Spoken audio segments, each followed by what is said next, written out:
everybody. Today I'm going to be reading from Daniel chapter 1, starting at verse 3.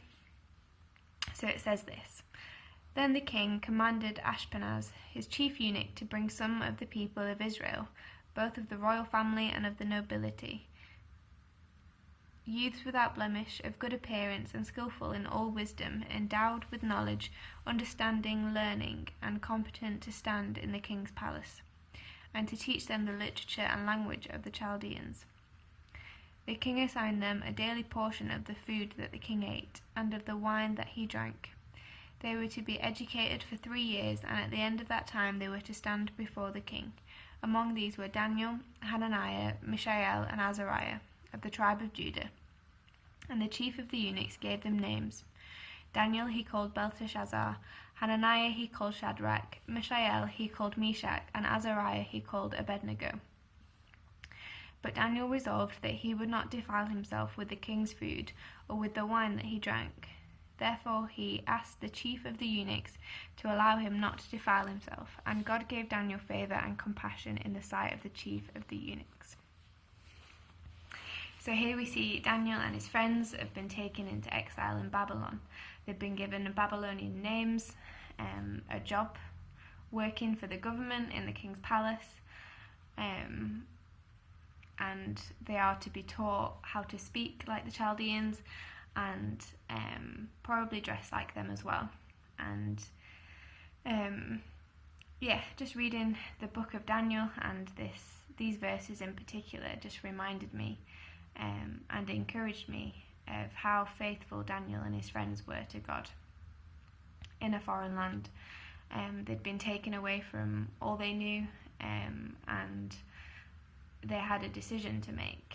They could either go along with the rules and regulations of this new place that they found themselves in, or they could stay true to their God and still follow the law that was for them. And that is what they did. They became part of the king's palace in working for the government. They received Babylonian names, and a lot of things changed, but they wouldn't eat the food because that was against what they believed. And it just made me think about how faithful we stay. We are in a foreign land in terms of this isn't where we will be for eternity. It's temporary. We look forward to our home with Jesus, and for now we're here, and it's tempting to conform to the way of society, to just how the people are around us, and it's harder to stand up for what we believe in and be faithful and true to God, and that's what challenged me. Just that reminder that this earth and this society and this earthly kingdom, if you like, is temporary, and Daniel has this hope that he is focusing on, that we see again and again throughout the book of Daniel and the other things that happen, that they refuse to bow down and worship the king because they know that there is someone greater than the king who is to be worshipped. And it's dangerous to set our hope and our expectations in society or in our government or other leaders. It's dangerous to set our hope in those things, but instead knowing it's all temporary and setting our hope on God makes it easier to resist conforming to this world, and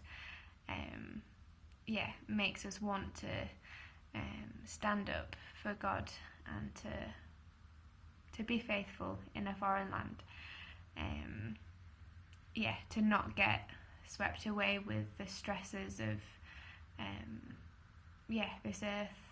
I'm sure a lot of people will be feeling overwhelmed currently at the situation and the longevity of the situation. But thankfully we have a God who we can trust in, who we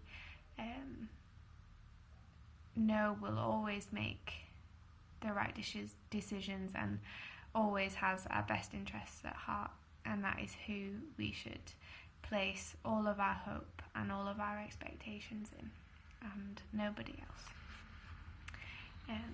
So yeah, I'll just pray to close. Father, I thank you for your word. Thank you that we can read about people in the Bible and learn from them.